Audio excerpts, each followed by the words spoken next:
Yo, what's up everybody? How's it going? Today, we're looking at Death's Door. Death's Door is a game made by Acid Nerve.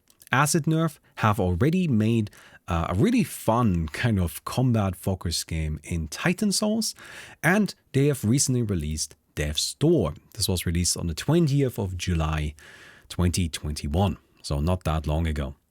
This game is 20 euros on Steam, and it is published by Devolver Digital.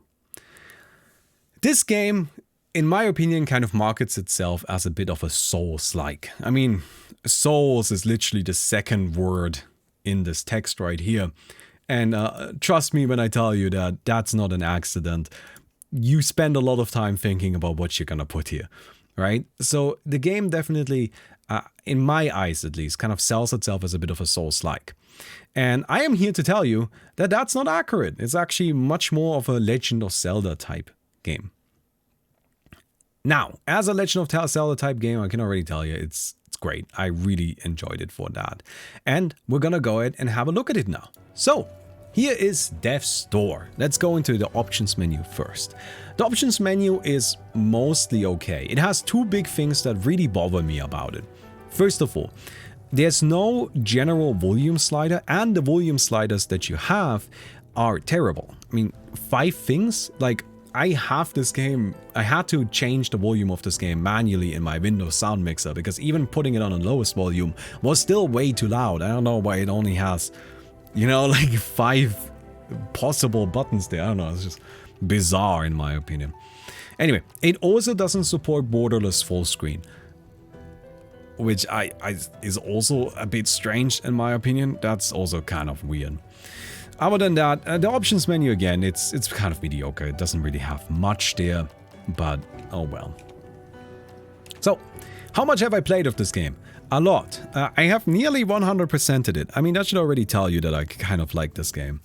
Now, I'm gonna be honest, I'm probably gonna be a little bit harsh in my critique of it, because while I really like this game, I kind of wish it was a little bit better, especially in regards to its combat. It's one of those things where only because I like it so much am I also giving a harsh critique of it, because it's so close to being something great, just something beautiful and amazing, like one of the all-time greats. It's so close to that, but in my eyes didn't quite make it.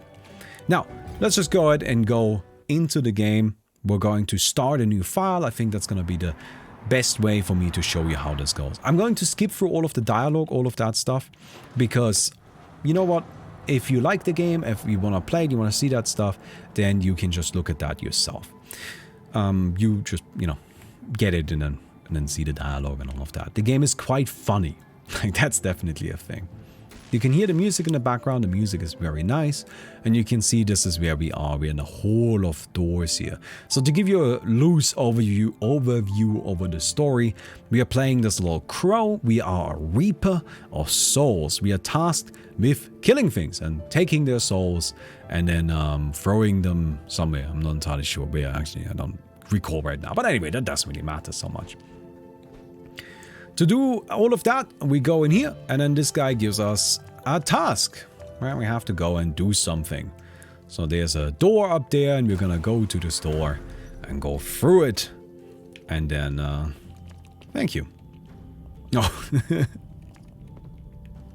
yes, this is kind of like a fun little moment right there. Anyway, we're gonna go up there, go through that door, and that will get us into our first big area. Now, I've already said that this game, to me, felt a lot more like Legend of Zelda than kind of like a Souls game. What I mean with that is that you have magic. So you can see right here I have my bow and arrow. And this magic you find more of. Some of which might very much remind you of Legend of Zelda. I'm not going to spoil which of them, but let's just say they are iconic. It is not subtle. On top of that, I would say that most of this game is really about exploration and finding lots and lots of secrets and going through a nice atmospheric world, kind of talking to people in this nice kind of, how would I put it? light-hearted darkness. Does that make sense? Where it's like, it's kind of dark and it's got this little bit of a grim atmosphere, but at the same time, it is also funny and cute. Anyway, so here's our bird. Let me go ahead and explain what combat tools we have. We have normal attack. We have heavy attack. That's it. That's what we have in terms of attacks. We have a rolling attack as well, but the rolling attack is not very useful because you can't like change direction of it while you're rolling. It's just is always in front of you. So I don't know. I don't use it very much. We have bow and arrow. We can charge this and it uses up our magic bar in the top left corner. We can recharge that by hitting these mushrooms. Very good. And that's about it. That's really all we have in terms of combat. We get more later. You can get more weapons and you can get more magic. But to be honest, the weapons aren't that different from each other. And most of the magic isn't useful for combat. You will probably stick to using mostly the bow and arrow. Hello, demonic forest spirit. So we're gonna go and start stabbing this guy. Big old boss.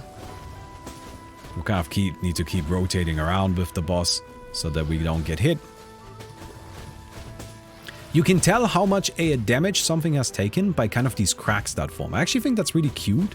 So there's no HP bar.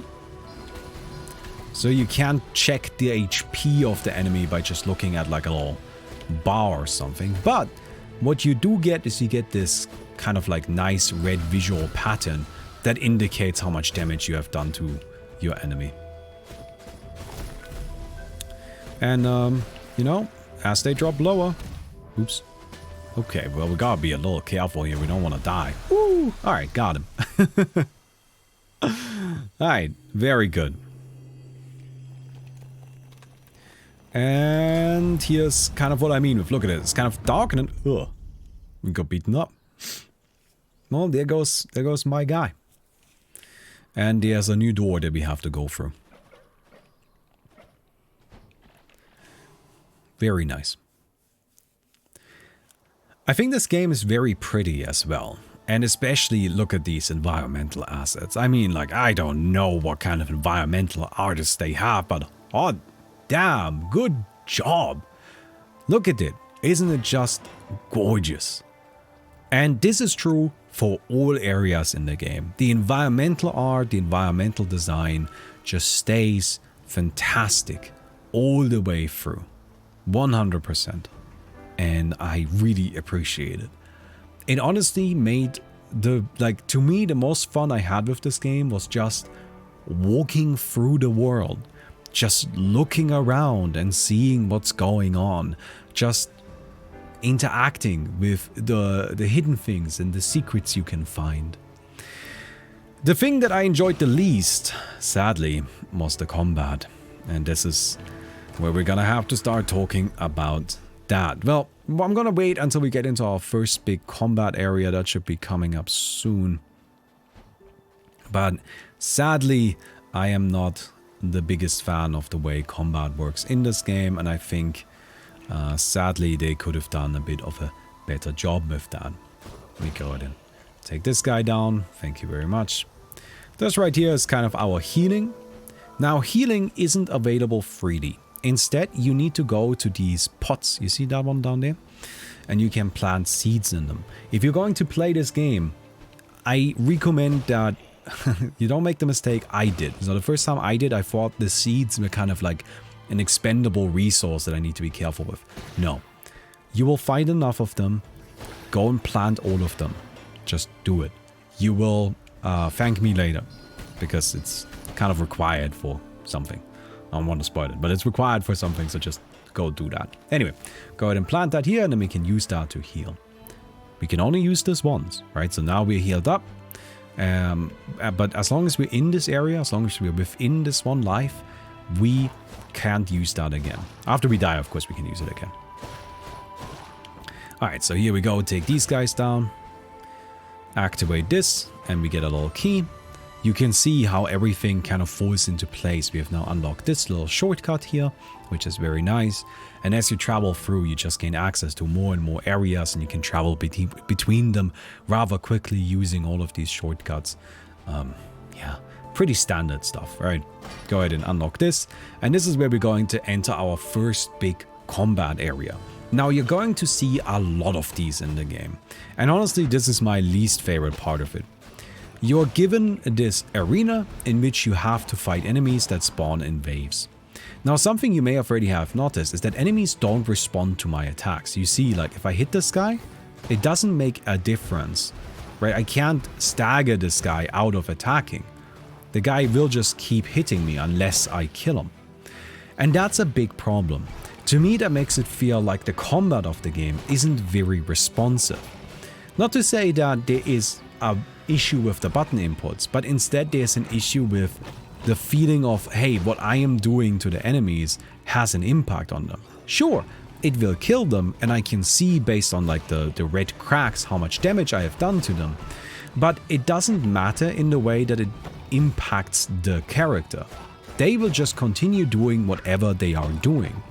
And this is in particular a problem once you reach the point where there are a lot of enemies that are quite beefy in the later stages of the game.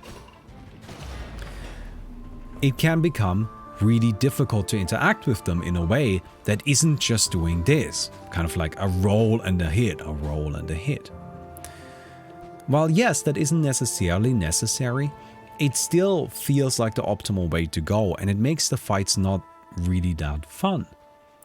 I think the game could really have done well to have some sort of poise system like they have in Dark Souls. In Dark Souls, when you attack somebody, they may or may not enter a stagger animation based on how much damage you have done to their poise, which is a value that they have based on the armor they wear. Heavy, bulky armor, so heavy, bulky enemies, tend to be able to take some hits before they stagger, meaning you need to be careful of their swings even if you're attacking them.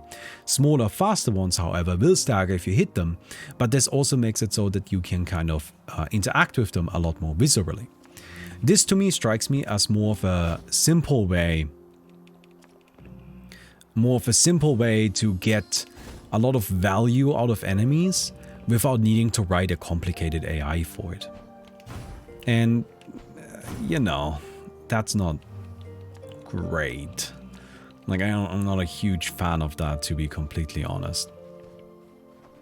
So that's kind of something that I see as a bit of a problem with the game. And I don't know. This is just my biggest complaint. It's the combat. The combat feels a little unresponsive and feels just not quite as fun as it could. Let me show you a little bit of a secret. This is going to be just one secret spoiled, but I hope that's okay, just so I can show you how the secrets of the world feel like. So right here, we are in this tower, and it says, this simple structure has a twin. A hidden secret lies within. Okay, cool. So, we are in an isometric point of view. That's important to remember, because that kind of limits what we can even see. But the secret, or like the riddle there, told us something, right? There is another tower like this, a twin. I wonder where that could be. So let's just kind of keep our eyes open and see if we can maybe spot that at some point. Right? Chat, you guys have your eyes open? Just in case, you know, maybe we can find it at some stage. Oh, hello, buddy. There's not so many areas like this where there's just kind of, I guess, wild enemies. I don't know, that's a Pokemon turn. Anyway, this is gonna be a Pokemon channel soon enough anyway. Hello. Alright, take these guys down. Now you may notice something. In the bottom right corner we have these souls, and they're actually called souls, right? Experience that we are gathering. Now, we can use these to upgrade our character. These upgrades are available in the main hub, and they just increase our stats, so we can deal more melee damage or more ranged damage, or we can have more attack speed or more movement speed. That's it. Those are the 4 possible upgrades. The upgrades cost souls, ever increasing souls the higher the upgrade we go, and they start at 400. You may notice this guy gives 1 soul. That's because they did something a little weird. There's no penalty for dying. So when you die, you don't lose anything. You just get reset to the start of the area. However, enemies give you experience for leveling up. You may notice that will lead to a problem really quickly, right? It leads to the problem of there not really being much of a point to fighting the enemies. Sure, you need to kill them if they're in the way, but oftentimes you can just run past them. And if I can just run past them... Alright, go down there. Goodbye, buddy. If I can just run past them, then I don't... Alright, let's get this guy. If I can just run past them, well then I'm not wasting my time, and most importantly, I'm not risking my HP. HP is a scarce resource. You can hardly ever heal, and you definitely can't heal in combat. Meaning, if you just ignore enemies, well then you're not risking that life. But if you don't ignore them, well there's not much of a benefit to killing them, because this is a problem these guys had. If you make it so there's no penalty for losing, then you also make it so that players will just accumulate experience and eventually just be maxed out. And that would make the game kind of a lot easier than they probably wanted it to be. So what do? You reduce the experience enemies give, right? So you change that, you fix that problem by making it so that enemies just give basically no experience. But now, of course, that introduces a new problem, being enemies aren't really worth fighting. Yeah, it's kind of a tricky one, to be honest. I'm not really sure what the best solution there is. Oh, see, by the way, that was one of those examples where an enemy was charging up an attack, but I hit them during it and then I got hit for it. Sure, it's kind of my mistake, right? I should know better, but I personally still think it makes the combat just feel a lot... eh. Anyway. So you get hardly a reward for killing anything. This stays true for the entire game, right? You might be just like, oh, Baumi, it's just the early game enemies that only give 1 experience. No, enemies just don't give any experience. They just do not. You get experience mainly through killing bosses and through picking up kind of like secret experience bounties that are around the map. Anyway, let me go ahead and actually go back and heal a lot. We have taken a good amount of damage. Oh, wait, no, we already used that one. Well, we don't have any HP left. So we're just gonna have to make do with our 1 life. So, let me go ahead and activate this. Very good. Let me head down here. I want to go back to our... Huh. Wait a second. What is this? I want to go back to our door. We can use that to heal. But isn't that interesting? So you may notice that because we're in an isometric view, we can't see the exit to this. We can't get to the exit because that's at the bottom. But the game already told us that there's a secret here. And yes, you can actually just approach it. The camera will change and then you can go in here and you pick something up. This happens quite often. But this is what I really like about this game, is it does a really good job at communicating where those secrets are. It's never just, oh, here's a thing, but there was no way for you to know that it's there. But instead, it's always, hey, here's a hint, right? There is an area where you're expected to blow up hidden walls, but the game doesn't expect you to just blow up random walls. Instead, it always gives you a little bit of a riddle, a little bit of a hint, and that's really handy. Okay, let's come down here. Now, I want to issue one last complaint about the combat system in this game. So these are, by the way, our upgrades. You can see they cost 400, we only have 300, so we can't get one right now. One last complaint about the combat system. The game repeats its enemies a lot. A lot. Enemies that we just saw will be repeated for the entire game. In particular, there are 2 types of enemies where this is really apparent and kind of annoying. These guys with the hats. This guy down here, you see that one? Those guys with the hats, they will be there for the entire game. And then also the sorcerers that we saw, they will also be there for the entire game. The game really just doesn't have that many different enemies, and it just tries to make up for it by kind of reusing them a lot. And I don't know, I don't like that much. Anyway.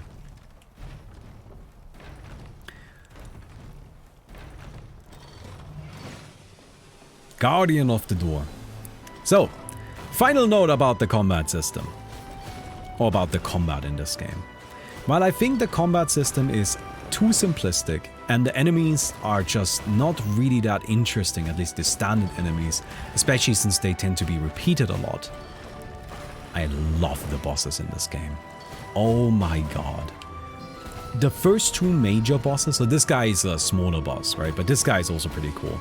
But they are major story bosses, and the first two story bosses are incredible. I mean, in particular, the first one, I think, is one of the best bosses I've ever seen in any game. It's just incredible. The later bosses in the game get worse, and they don't quite have the same magic and the same charm, in my opinion. So they definitely front-loaded their good content, but hot damn is the good content good. Even this guy right here is nice, right? And yeah, so I really appreciate that. Overall, I really like Death's Door. I have played it for nearly 15 hours. I guess with this review, I have played it for more than 15 hours at this point. I've nearly 100%ed it, and it's just great. Yeah, but its combat is just not quite as good as I wish it was. That's kind of the big problem I have with it, right? It's one of those things where would I be so harsh about the combat system in this game if the rest of the game was worse? Absolutely not. Absolutely not. If the rest of the game was worse, then I would say the combat system is fine. But the rest of the game is so good and so fantastic that the fact that it has a pretty mediocre combat system makes it just hurt a little bit more. But other than that, I really recommend this game, 100%, right? If you just want something where you can walk around and explore secrets and look at different things, right? And learn a bit about like a cute little world and cute little characters. And honestly, there aren't a lot of areas in this game, but each area is so full of stuff that it just feels like you're wandering through and you're always discovering something new. And yeah, it's just great for that. So, I'm going to stop playing the game right here, because we would be entering into a big story event right now, and I don't want to spoil that for you, right? So, we don't want to be doing that. You know, if you want to play the game, then, you know, you will be thanking me for not going up there. But I guess that's kind of it. Final note, just in case you're curious, a game that has kind of a similar point of view, is also isometric, but is a game with a combat system that is like, well, the best combat system I've ever seen. It's called Fury. I would recommend it if you're curious what I mean with making a game that feels responsive. And also, one thing, like, this game's combat is very unforgiving, and I think that's kind of, sadly, a wrong lesson that a lot of developers took away from Dark Souls, where Dark Souls was also quite unforgiving, but, you know, was kind of praised for how difficult it is, but still fair and all of that, but the unforgiving nature of it wasn't really that made it so. Anyway, so yes, that is it. I hope you guys enjoyed the video.